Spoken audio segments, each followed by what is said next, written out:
Monsieur Pomerol, bonjour. Vous êtes président de l'université Pierre et Marie Curie Paris 6. Vous venez de participer à la table ronde sur les relations scientifiques franco-canadiennes et la valorisation de la recherche. De votre point de vue, de quelle façon la France et le Canada peuvent-ils mutuellement s'enrichir en matière de recherche scientifique? Bien, bonjour, effectivement, je préside l'université Pierre et Marie Curie, qui est une grande université de recherche, la plus grande université française, et nous avons déjà beaucoup de relations avec le Canada.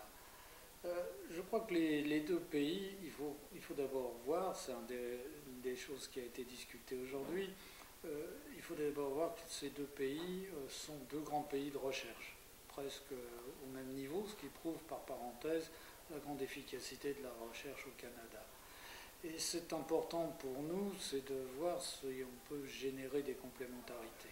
Je crois qu'on peut générer des complémentarités importantes. Je citerai par exemple les neurosciences, où du côté clinique, il y a des très bonnes équipes en France, et du côté comportemental, il y a des équipes qui sont au premier niveau mondial au Canada.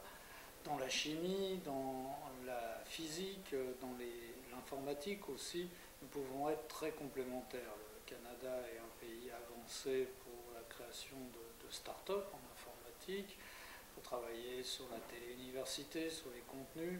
Nous avons aussi des équipes d'informaticiens qui sont excellentes dans les domaines des réseaux. Et c'est un autre exemple où les sciences canadiennes et françaises peuvent être complémentaires. C'est aussi le cas dans les sciences humaines, dans beaucoup d'aspects, donc en particulier en histoire. Donc on a là des champs où les deux pays peuvent se compléter. Une chose qui a été étudiée aujourd'hui, qui a été discutée aujourd'hui, c'est non seulement les laboratoires et les chercheurs peuvent se compléter à une recherche de niveau mondial, de premier niveau mondial, mais aussi on pourrait être ensemble pour offrir aux pays émergents un enseignement supérieur de grande qualité. Comme ça a été mentionné et comme ça commence à être connu, je dirais la formation des élites des pays émergents, finalement c'est un enjeu mondial, c'est un enjeu de première importance pour nos pays. C'est à partir de cette connaissance qu'on aura des étudiants des autres pays que nos industries, notre culture pourra être appréciée dans les pays émergents qui vont dans peu de temps représenter l'immense majorité de l'humanité.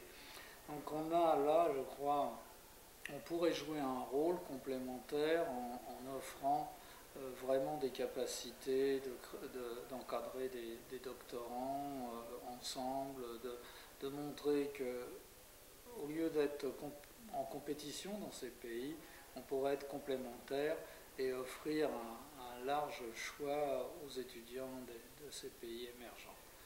Je crois les 10 ans du Fonds de coopération de recherche franco-canadienne qu'on a fêté aujourd'hui ont montré par des exemples qu'à partir du moment où les gens prennent l'habitude de travailler ensemble, c'est plus facile après d'avoir des cursus communs, d'avoir confiance les uns les autres et de créer des encadrements communs de thèse, même si ça débute seulement du côté canadien-anglais.